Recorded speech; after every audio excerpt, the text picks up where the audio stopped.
Que la bénédiction de Dieu le Père, de Dieu le Fils et de Dieu le Saint-Esprit soit avec vous et avec toute votre famille. En cet instant précis, je vous invite à entrer dans un espace sacré, un sanctuaire spirituel bâti non pas de pierre, mais de foi et d'espérance. Imaginez maintenant que la paix du Seigneur descend sur vous comme un manteau chaud et protecteur, enveloppant vos épaules et apaisant les tremblements de votre âme. Nous sommes ici réunis, connectés par l'Esprit, pour élever une muraille de prière autour de nos maisons et de ceux que nous aimons le plus au monde. Respirez profondément et laissez la présence tangible de Dieu remplir l'endroit où vous vous trouvez, car là où est l'Esprit du Seigneur, là est la liberté et la sécurité. Nous nous approchons du trône de la grâce avec confiance, sachant que notre Père céleste nous attend les bras ouverts. Seigneur Tout-Puissant, nous nous tenons devant toi aujourd'hui, non pas en notre propre nom, mais par les mérites de Jésus-Christ. Nous élevons nos voix pour proclamer ta souveraineté absolue sur chaque foyer représenté ici. En ce moment même, nous exerçons l'autorité que tu nous as donnée pour marcher sur les serpents et les scorpions. Nous déclarons que toute arme forgée contre nos familles sera sans effet.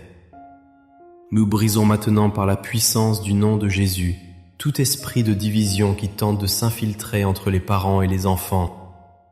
Nous anéantissons toute racine d'amertume et toute parole de malédiction prononcée contre notre lignée. Nous ordonnons à tout esprit de confusion, de discorde et de rébellion de quitter nos maisons immédiatement.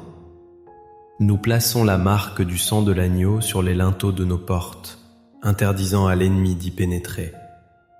Nous proclamons la victoire de la lumière sur les ténèbres dans chaque mariage et dans la vie de chaque enfant.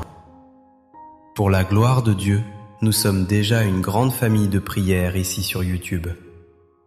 Je voudrais aussi que vous laissiez votre j'aime, car chaque fois que vous faites cela, vous avertissez YouTube que ce que vous voyez et entendez est bon pour vous et qu'il peut l'envoyer à d'autres personnes. C'est pourquoi il est très important que vous laissiez votre j'aime. Et si vous n'êtes pas encore inscrit, le mot « s'inscrire » se trouve ci-dessous. Mes chers amis, au cœur de notre prière d'aujourd'hui se trouve une image éternelle de l'amour divin, une histoire qui a traversé les siècles pour toucher nos cœurs blessés.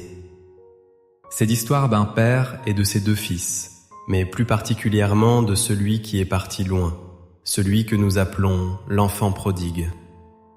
L'évangile de Luc nous raconte ce récit poignant qui reflète tant de nos propres luttes familiales actuelles. Imaginez la douleur silencieuse de ce père lorsqu'il a vu son fils cadet s'éloigner sur la route, emportant avec lui sa part d'héritage et une partie du cœur de son père. Combien de nuits ce père a-t-il passé à regarder l'horizon, espérant apercevoir une silhouette familière? Sa maison était pleine, mais son cœur ressentait le vide de l'absence. Peut-être vivez-vous cela aujourd'hui, regardant une chaise vide à votre table ou sentant la distance émotionnelle avec quelqu'un que vous aimez profondément. Pourtant, la beauté de cette parabole ne réside pas dans le départ du fils, mais dans la constance inébranlable du père. Ce père n'a pas couru après son fils pour le forcer à revenir, il n'a pas envoyé de serviteur pour le traîner de force à la maison. Il a gardé la porte ouverte, il a gardé la lampe allumée, et surtout, il a gardé son cœur prêt au pardon. Il savait que l'amour ne peut être forcé, mais qu'il peut être un aimant puissant qui attire les âmes perdues. Lorsque le fils, après avoir tout perdu et mangé la nourriture des pourceaux, est rentré en lui-même, il s'est souvenu de la bonté de la maison paternelle. C'est là la première leçon cruciale pour nous aujourd'hui. L'amour de Dieu et l'amour d'une famille unie sont des phares qui brillent même dans les ténèbres les plus profondes. Il n'est jamais trop tard pour revenir, il n'y a pas de distance si grande que l'amour ne puisse franchir. Lorsque le père a aperçu son fils au loin, il n'a pas attendu qu'il arrive à la porte pour lui faire des reproches ou exiger des explications. La Bible nous dit qu'il a couru vers lui, ému de compassion, et qu'il s'est jeté à son cou pour l'embrasser. Ce geste brise toutes les règles de la dignité de l'époque, car un patriarche ne courait pas. Mais l'amour pour son enfant l'a poussé à courir, à couvrir la honte de son Fils par sa propre gloire. C'est la deuxième leçon pour la restauration de nos familles. La grâce doit précéder le jugement. Pour qu'il y ait guérison dans nos foyers, nous devons être prêts à courir vers ceux qui nous ont blessés avec des bras ouverts et non avec un doigt accusateur. Le Père a ordonné qu'on apporte la plus belle robe, l'anneau et les sandales, rétablissant instantanément l'identité et la dignité de son Fils. Le pardon de Dieu est total et il nous appelle à offrir ce même pardon radical au sein de nos familles pour briser les chaînes du passé. Combien de fois nous comportons-nous comme le frère aîné, restant à la maison mais avec un cœur endurci par le jugement et la jalousie?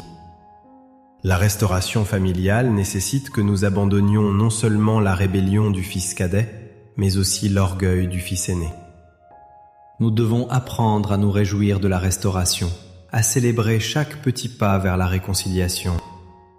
Dieu nous appelle à être des architectes de paix, des bâtisseurs de ponts là où les murs de l'incompréhension ont été érigés. Si vous êtes un parent qui attend, ne perdez pas espoir, car Dieu travaille dans le cœur de votre enfant, même dans le silence. Si vous êtes un conjoint qui souffre, sachez que la fidélité de Dieu est votre soutien. Comme ce père dans la parabole, Dieu veille sur votre famille avec une patience infinie et un amour qui ne renonce jamais. C'est sur cette certitude de l'amour indéfectible de Dieu que nous pouvons maintenant nous appuyer pour réclamer sa protection. Le psaume 91 n'est pas simplement une poésie ancienne, c'est une alliance de sécurité pour ceux qui choisissent de demeurer sous l'abri du Très-Haut.